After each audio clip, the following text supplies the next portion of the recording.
مردم نه. خب اینا بعضی قبل از داور سوت زدن. بنده از مردن هیچ ترسی ندارم، هر کسی باید یه روزی بمیره و استثنایی هم نیست. منتی هم نمیکشم از ملک موت، ترسی هم ندارم.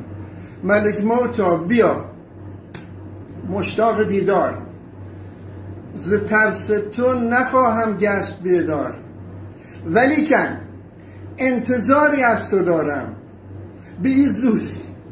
بی زودی نیایی با دیارم. تقاضا میکنم در وقت مردن یه تخفیفی بدی در جون سپردن. اول از ضربه‌ای بر سر حذر کن. دوم از کتف و گردن بیا و گذر کن. سوم عرض کنم چون بنده پیرم، به تشنیم دست نیاری که امیرم.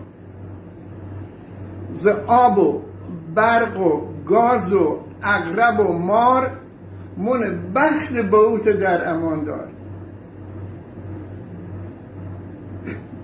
ز پیچ و تاب گوشم دست بردار، ناموسن ارعبو حرمت نگهدار.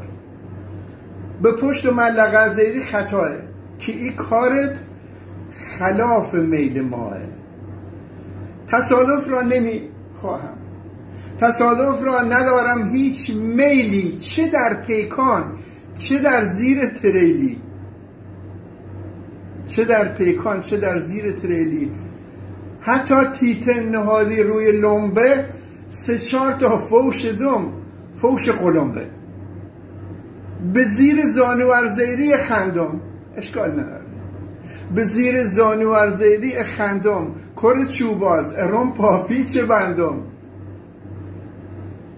یونم واگم نیایی در فصل گرما، یونم واگم نیایی در فصل گرما.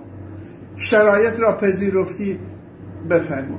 به قول یکی از بچه ها، گردنمون از مو هم باریکتره.